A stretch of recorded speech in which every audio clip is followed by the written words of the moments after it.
ലോകത്തുള്ള എല്ലാ പൂന്തോട്ടങ്ങളിലും കാണാൻ സാധിക്കുന്ന ഒരു ചെടി ഏതാണെന്ന് ചോദിച്ചാൽ റോസാ ചെടിയാണെന്ന് പറയാൻ കഴിയും. ലോകത്തുള്ള ഭൂരിഭാഗം പൂന്തോട്ടങ്ങളിലും റോസാ ചെടി ഉണ്ടാവും. ചുവപ്പും റോസും വെള്ളയും മഞ്ഞയും ഓറഞ്ചും ഉൾപ്പെടെ വിവിധ നിറങ്ങളിൽ പൂവിടരുന്ന പനിനീർ ചെടികൾ ഉണ്ട്. ഇക്കൂട്ടത്തിൽ പെർഫ്യൂമുകളുടെ വരെ നിർമ്മാണത്തിനു വേണ്ടി ഉപയോഗിക്കുന്ന സുഗന്ധം പൊഴിക്കുന്ന ഇനങ്ങളുമുണ്ട്. അതൊക്കെ ഇരിക്കട്ടെ, നിങ്ങൾ എപ്പോഴെങ്കിലും ഒരു റോസാ ചെടിയുടെ കായ കണ്ടിട്ടുണ്ടോ?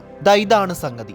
സാധാരണഗതിയിൽ പൂക്കളുടെ ഗൈനീഷ്യം എന്ന ഭാഗത്തു നിന്നാണ് കായകൾ ഉണ്ടാവാറുള്ളത്. എന്നാൽ റോസാ ചെടിയുടെ കായകൾ ഉണ്ടാകുന്നത് പൂവിന്റെ ഞെടുപ്പിന്റെ ഭാഗമായ തലാമസിൽ നിന്നാണ്. അതുകൊണ്ട് ഇതിനെ ഒരു യഥാർത്ഥ ഫ്രൂട്ടായി നമുക്ക് പരിഗണിക്കാനാവില്ല. മറിച്ച് ഇതൊരു കപടഫലമാണ്, ഫോൾസ് ഫ്രൂട്ട്. റോസയുടെ ശരിക്കുള്ള കായകൾ ഉള്ളത് ഈ കാണുന്ന ഭാഗത്തിന്റെ ഉള്ളിലാണ്. റോസാ ചെടിയുടെ കുടുംബമാണ് റോസേസി. ഇതേ കുടുംബത്തിൽ ഉൾപ്പെടുന്ന സസ്യങ്ങളാണ് ആപ്പിളും പേർ അഥവാ സബർജെല്ലിയും സ്ട്രോബെറിയും ഒക്കെ. സബർജെല്ലിയുടെയും ആപ്പിളിന്റെയും സ്ട്രോബെറിയുടെയും ഒക്കെ നാം കഴിക്കുന്ന മാംസളമായ ഭാഗം ശരിക്കും തലാമസ് ആണ്. ഒരാപ്പിൾ രണ്ടായി മുറിച്ചു കഴിഞ്ഞാൽ അതിന്റെ നടുവിലായി കുരു കാണപ്പെടുന്ന പ്ലാസ്റ്റിക് പോലെ ഒരു ഭാഗമുണ്ട്. ഇതാണ് ആപ്പിളിന്റെ ഒക്കെ യഥാർത്ഥ കായ.